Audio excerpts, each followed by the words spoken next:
இந்த விழா என்னுடையது கிடையாது, இருந்தாலும் இவ்வளோ சந்தோஷமா இருக்குன்னு நினைக்கும் போது இந்த படத்தினால ஏற்பட்ட அந்த நட்பு, அந்த ஒரு குடும்பம், நீங்கள் எல்லாரையும் பார்க்கும்போது சுற்றி போட்டுக்கோங்க, அவ்வளோ ஒரு அழகாக இருக்கு.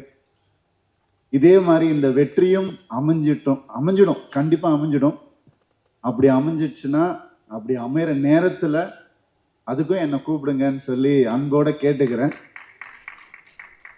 இந்த படம் நான் பார்த்துட்டேன், நைட்டு தான் பார்த்தேன். அந்த ஒரு ஆடட் அட்வான்டேஜ் இருக்கு எனக்கு. இந்த படம் வந்து பார்க்கும்போது நல்லா இருக்கு, நல்லா இல்லை, அதெல்லாம் தாண்டி வந்து ஒரு மிகப்பெரிய ஒரு உணர்வாக வந்து இந்த படம் எனக்கு வந்து இருந்துச்சு. இது கம்பேர் பண்ணலான்னு நான் நினைக்கிறேன். இந்த படத்தை பார்த்தது உன்னுடைய ரிவ்யூ கொடுக்குற அளவுக்கான தகுதி எனக்கு இல்லை. இன்னும் சினிமாவில் அதை நான் வளர்த்துக்கல.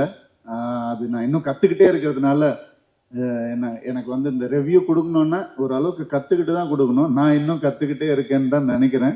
அதனால் ரிவ்யூ கொடுக்க நான் விரும்பலை. இந்த படம் ஒரு மிகப்பெரிய உணர்வை உங்களுக்கு ஏற்படுத்தும். அதுதான் சக்ஸஸ்ன்னு நினைக்கிறேன். ஸோ கண்டிப்பாக சக்ஸஸ்ன்றது மட்டும் எனக்கு நல்லாவே தெரியுது.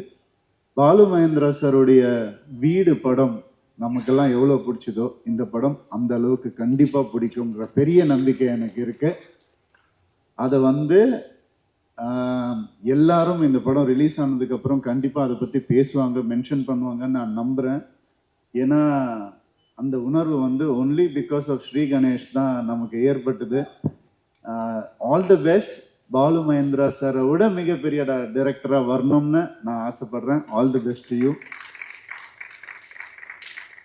அண்ட் இந்த படம் சக்ஸஸ்க்கு அப்புறம் அருண் விஷா வந்துட்டு கார் இருக்கா, இது இல்லை இல்லை எல்லாம் சொன்னார் இல்லையா ராம் சார். இந்த படத்துக்கு அப்புறம் பல காரை நீங்கள் வாங்குவீங்கன்ற பெரிய நம்பிக்கை எனக்கு இருக்கு. அண்ட் ஆனால் இந்த மனுஷன் எப்படின்னா அவன் வாங்கிக்க மாட்டான், மற்றவங்களுக்கு டைரக்டருக்கு வாங்கி கொடுப்பாரு, மற்றவங்களுக்கு வாங்கி கொடுக்குற மனுஷன் இந்த மனுஷன். உண்மையாகவே மனுஷன் பாணி, இதே மாதிரி இரு. உன்னுடைய அன்புக்கும் பாசத்துக்கும் பல பேர் இங்கே கட்டுப்பட்டு இருக்காங்க. All the best. அண்ட் என்னையும் அழைச்சதுக்கு ப்ளீஸ் உட்காரு. எந்த ஒரு ஹீரோ படமும் ரிலீஸ்க்கு முன்னாடி இன்னொரு ஹீரோக்கு போட்டு காட்டி பர்சனலாக பண்ண மாட்டாங்க. ஆனால் நானும் சித்தார்த்து என்றைக்குமே ஹீரோஸ் மாதிரி நாங்கள் இருந்ததே இல்லை. நாங்கள் எப்போ ஃப்ரெண்ட்ஸ் ஆனோம், எங்கே மீட் பண்ணோம், ஆயிட்டோம், அப்படியே வளர்ந்துட்டோம். அவன் எப்பவுமே சொல்லுவான் சித்தார்த் வந்துட்டு, டேய் நீ வந்து நான் பொம்மரியில் பண்ணல, நீ சொந்த சூரம் பண்ணல, ஆமாம் இப்போ என்னடா பண்ணுற அப்படின்னு நான் கேட்டேன். நீ அடுத்தது ஏதாவது நான் உனக்காக தான் வேற கதை கேட்டிருக்கேன், ஏன்னா நான் தெலுங்குல பண்ண நீ அதை தமிழில் பண்ணிடுவல அப்படிலாம் சொன்னான். அப்போல்லாம் நான் மனசுக்குள்ளேயே ஒரு விஷயம் வச்சுருந்தேன். இப்போ தான் நான் எதுவுமே வச்சுக்கிறது இல்லையே. இப்போ சொல்லட்டுமா? ஏன்டா டேய், உனக்கு ஒரு ஹிட்டு கொடுக்கறதுக்காக எங்கள் வீட்டுக்குள்ளேயே நாங்கள் ஒரு டைரக்டரை வளர்த்து அவனுக்கு எங்கள் கதையை கொடுத்து ஸ்க்ரீன் பிளே எழுதி உனக்கு பொம்மரில்லுன்னு ஒரு படம் கொடுத்தா இப்படிலாம் நீ கிண்டல் பண்ணுவ அப்படின்னு நான் நினச்சேன். ஸோ அதனால ஒன்றா வளர்ந்துட்டோம், அப்படியே பல கதைகள் பார்த்து அப்படியே வளர்ந்துட்டோம். இன்றைக்கும் அவரை பார்க்கும்போது எனக்கு அதே சந்தோஷம், என்றைக்குமே அது இருக்கணும்னு ஆசைப்படுறேன். அவருடைய திறமை வந்து நம்ம எல்லாருக்குமே தெரியும். ஆனால் இந்த படம் பார்க்கும்போது நான் கோமாளி பண்ணியிருக்கிறதுனால, ஸ்கூல் கேரக்டர் பண்ணியிருக்கிறதுனால நான் கொஞ்சம் ஏர்லியாக பண்ணிட்டேன். ஆனால் நீ ரொம்ப லேட்டாக பண்ணியிருக்கிற, ரொம்ப கஷ்டம். அது வயசை பற்றி பேசலை, பர்ஃபார்மன்ஸ் பற்றி நான் பேசுகிறேன், வேறு எதுவுமே கிடையாது. அந்த ஒரு ஷார்ட் நீங்கள் நோட்டீஸ் பண்ணுங்கள். இது வந்து என்னை ரெஃபரன்ஸாக கூட வச்சு அந்த ஷார்ட்டை பாருங்கள். அப்புறமா ரிலீஸ்க்கு அப்புறம் அந்த ஒரு செவத்துலேயே சாஞ்சிட்டு பேசுவார். அந்த வயசில் ஒரு 17 வயசில் அப்படி தான் இருந்தோம் நம்ம எல்லாரும். அதை நோட்டீஸ் பண்ணி அந்த ஒரு கேஷுவலாக செவத்தில் சாஞ்சிட்டு, அதே வந்து ஒரு 25 வயசில் பார்த்தீங்கன்னா அப்படி பண்ண மாட்டார் அவர். ஒரு மனுஷன் வந்துட்டு அவனுடைய ஸ்கூல் டேஸ்லேருந்து கிட்டத்தட்ட ஒரு 45 வயசு வரைக்கும் 45 வயசு வரைக்கும் எப்படி வந்து அந்த வளர்ச்சி, அந்த டிரான்ஸ்ஃபர்மேஷன் ரொம்ப கஷ்டம் அது பண்ணுறது. அண்ட் எனக்கு ரொம்ப சந்தோஷமாக இருந்துச்சு. சில விஷயங்கள் அவர் நோட்டீஸ் பண்ணி பண்ணதை பார்க்கும்போது ரொம்ப ரொம்ப சந்தோஷமாக இருந்துச்சு. எப்பவுமே சித்தார்த் பற்றி எனக்கு ஒன்று தோணும், தப்பான படங்கள் பண்ணதில்லை அவர். அது வந்து ரொம்ப கஷ்டம், சினிமாவில் வந்து ரொம்ப கஷ்டம். அண்ட் எப்பவுமே நீ தப்பான படம் பண்ணக்கூடாதுன்னு நான் வேண்டிக்கிறேன். All the best. And keep giving great movies. உன்னை நம்பி பல டைரக்டர்ஸ் இருக்காங்க, அவங்களுக்கு நீ ஒரு ஒரு ஒரு எக்ஸாம்பிளாக இருக்க அப்படின்னு நினைக்கும் போது, ஒரு சப்போர்ட்டாக இருக்குன்னு நினைக்கும் போது ரொம்ப சந்தோஷமாக இருக்குது. All the best. அண்ட் எனக்கு என் யூனிட்லேயே பேர் ஞாபகம் இருக்காது எனக்கு. Chaitra and Meetha Meetha sorry மீதா, உங்களுடைய குட் நைட் படம் பார்த்தேன். உண்மையாகவே ஆஃப் ஆகிட்டேன் நான் பார்த்துட்டு. அவ்வளோ அழகாக பெர்ஃபார்ம் பண்ணியிருந்தீங்க. நான் அப்படியே நேரில் கூட ஒரு தடவை மீட் பண்ணி சொல்லணும்னு நான் ரொம்ப நாளாக நினச்சிட்டு இருந்தேன். மணிகண்டனை பார்ப்போம், உங்களை பார்க்கறது இல்லை. அதனால இந்த ஆப்பர்ச்சுனிட்டியில் சொல்லிக்கிறேன், ஒண்டர்ஃபுல் பர்ஃபார்மன்ஸ். பட் இந்த படம் உங்களுக்கு குட் மார்னிங் தான். இப்போத்துலேருந்து உங்களுக்கு நல்ல ஒரு வீடியோலாம் இருக்க போகுது. Extraordinary performance. All the best to you. And மீதா,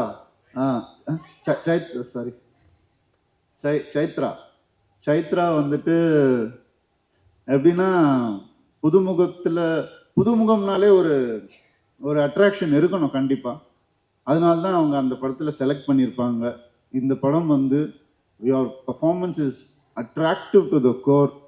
நீங்கள் சொன்னீங்க இல்லையா ஸ்டேஜில், இந்த எத்தனை படம் பண்ணாலும் முதல் படம் மாதிரி நான் மறக்காமல் இருப்பேன்னு. நான் உங்களுக்கு ஒன்று சொல்கிறேன், எனக்கு வந்த அட்வைஸை நான் உங்களுக்கு சொல்கிறேன். நீங்கள் எத்தனை படம் பண்ணாலும் எல்லா படத்தையும் முதல் படம் மாதிரியே நினச்சி பண்ணுங்கள், நீங்கள் எங்கேயோ போயிடுவீங்க. அந்த அளவுக்கு you are talented. All the best to you.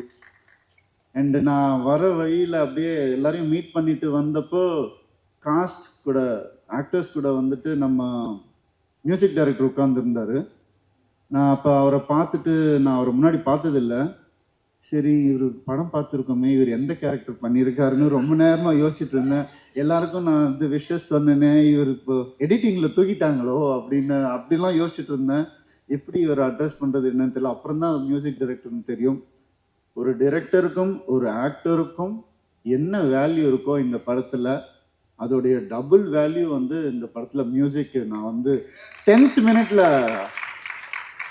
All the best 10th மினிட்ல வந்து நான் வந்து விழுந்துட்டேன். அவங்க அப்படியே மியூசிக்கில் விழுந்துட்டேன். Please all the best. And மனசார சொல்கிறேன், you have a great future. The team that you're working with, which we were speaking right now, the team is also fabulous team. The too creative. அவங்களையும் விட்டுறாதீங்க.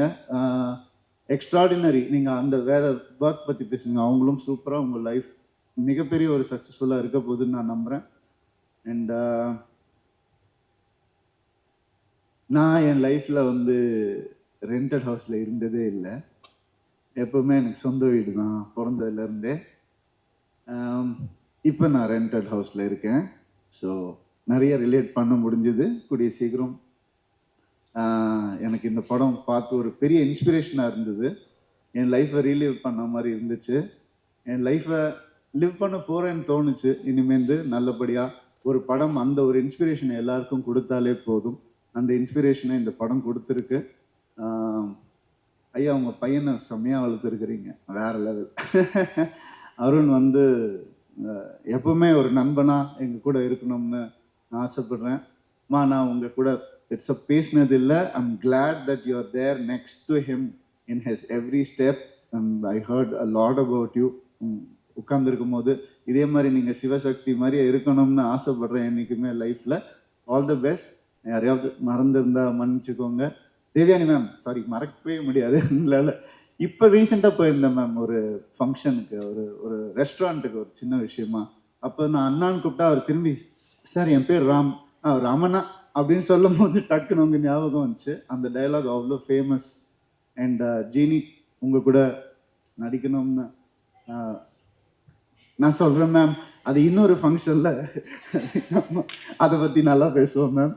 நான் சொல்கிறேன் ma'am, நல்லபடியாக வேலைகள் போயிட்டுருக்கு, CG work எல்லாம் போயிட்டுருக்கு. அண்ட் சரத்குமார் சார் அஃப்கோர்ஸ் ஒரு அம்ப்ரெல்லா மாதிரி இந்த படத்துக்கு. அவர் ஒரு எல்லாரையும் அப்படியே அரவணைச்சிட்டு, நனைய விடாமல், வெயில் பட விடாமல், வாங்க நம்ம பார்த்துக்கலாம் அப்படின்னு சொல்லி, அந்த டயலாகும் அதே டயலாக் தான், நான் பார்த்துக்கிறேன், நான் இருக்கேன் அப்படின்னு சொல்கிறேன் அந்த படத்தில். அந்த wonderful dialogue. So it's a feel awesome film, not a feel good film. இது எக்ஸ்ட்ராடினரியான ஒரு படமாக இது வரணும். Just for your good heart and for the people who believe in good scripts, the audience who are eager to watch good scripts. இந்த படம் கண்டிப்பாக அவங்க எல்லாருக்கான ஒரு படமாக இருக்கும். என்ன இந்த விழாவுக்கு கூப்பிட்டதுக்கு ரொம்ப ரொம்ப நன்றி. Thank you so much. Thank you sir, thank you so much.